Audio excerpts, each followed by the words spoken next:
Hello, students! Aqui é a Teacher Leila falando. Bom dia, boa tarde, boa noite a todos. Não sei que horas vocês irão estar assistindo a este vídeo. Quero dizer que estou com muita saudade de vocês, tá, meus queridos alunos? Peço que vocês continuem se cuidando, tá bom? Façam as atividades da escola e fiquem em casa. Tenho fé que em breve nos veremos nas nossas aulas presenciais, tá? Então, eu fiz um resumo da nossa aula e estarei explicando alguns conteúdos para vocês, tá bom? Daremos início à unidade 3 do livro, tá? Então, coloquei aqui, né, a data, 1º de 4 de 2020, English Class. O título da unidade 3 é To Be or Not To Be, ser ou não ser, tá? O que nós veremos na unidade 3? Conheceremos alguns nomes de países e nacionalidades, aprenderemos a usar o verbo to be nas formas afirmativa e negativa, revisaremos as cores e objetos escolares, tá? Então, coloquei aqui os países, countries, nacionalidades, nationalities. Primeira palavra são os países em português, segunda, os países em inglês, e a terceira, as nacionalidades correspondentes aos países em inglês, tá bom? Eu coloquei aqui alguns países, tá? Que existem vários. O Brasil tá ali no número 6, Brasil, em inglês com Z, Brazilian, a nacionalidade. E aí, como eu disse, existem vários países, né?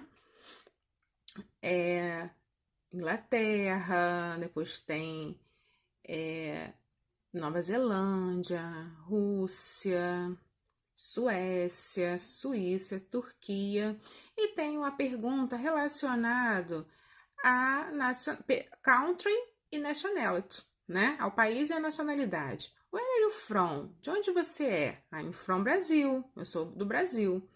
What's your nationality? Qual é a sua nacionalidade? I am Brazil.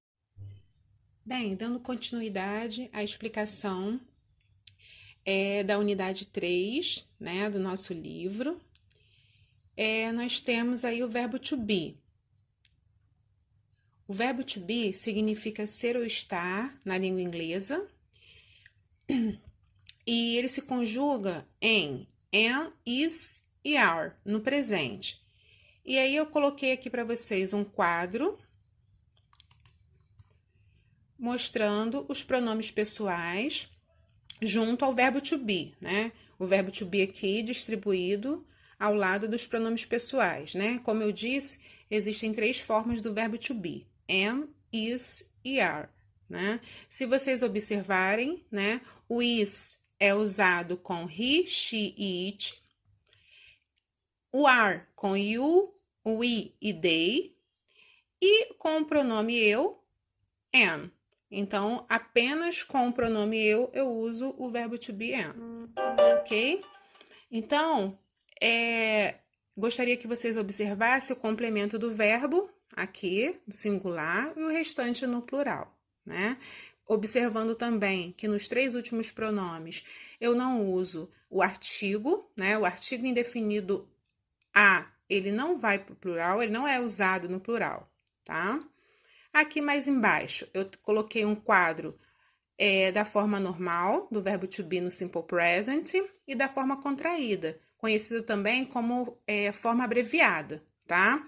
Eu tenho, eu junto, né, o sujeito, né, o pronome pessoal com o verbo to be, tiro a letrinha, né, no caso a vogal A, e coloco o sinal de apóstrofo, né, entre as 2 letras, que é o sinal de abreviação, ok? Continuando, eu tenho aqui a forma afirmativa do verbo to be, né? I am, eu sou, eu estou. You are, você é, você está. He is, ele é ou ele está. She is, ela é ou ela está. It, ele ou ela é ou ele ou ela está, né? Usado para animais, coisas, objetos no singular, tá? We are, nós somos ou nós estamos. You are, vocês são ou vocês estão. E they are, eles ou elas são ou estão. Usado para pessoas, coisas e animais no plural. Bom, coloquei 2 exemplos. She is a teacher. They are my friends. Um exemplo no singular e outro no plural. Entrando aqui no verbo to be, na forma negativa, como é que nós formamos a forma negativa, né? Qual é a estrutura? Na forma negativa, acrescentamos a palavra not depois do verbo to be, ou seja, depois de am, depois de is e depois de are. Tá, ok? A posição é sempre depois do verbo to be. E coloquei entre parênteses a forma abreviada para vocês observarem, né? Pode aparecer alguma questão que peça para escrever as frases na forma negativa abreviada. Então, coloquei para vocês ficarem sabendo como é feita. Então, ao lado de todos os pronomes tem a forma abreviada. Coloquei 2 exemplos aqui embaixo. He is not Japanese. You aren't at school.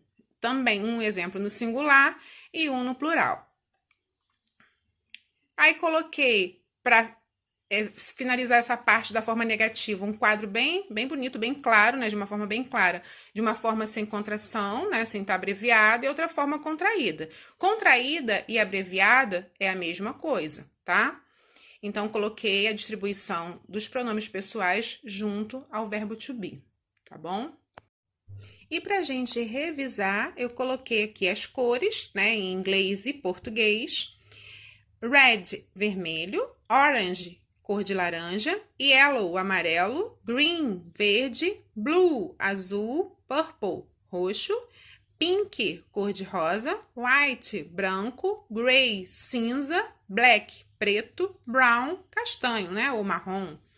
Então, essas cores a gente, na verdade, está revisando. Quando a gente trabalhar com os países, as bandeiras, né? Pode ser que lá a gente precise revisar as cores, tá? Por isso que eu coloquei aqui para reforçar. E, por último, alguns objetos escolares. Alguns, né? Porque existem outros.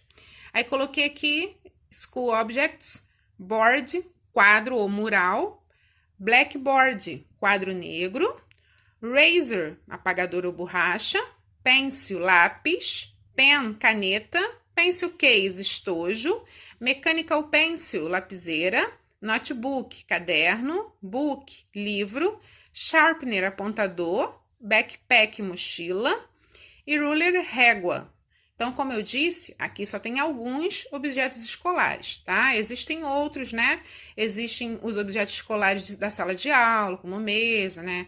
Cadeira, mas a gente está vendo só os principais. Então, eu peço que vocês realizem as atividades que já foram deixadas para vocês, né, lá no grupo, né, as atividades de casa, que vocês continuem se cuidando, né, fiquem em casa e até a próxima aula, tá bom? Goodbye, beijos.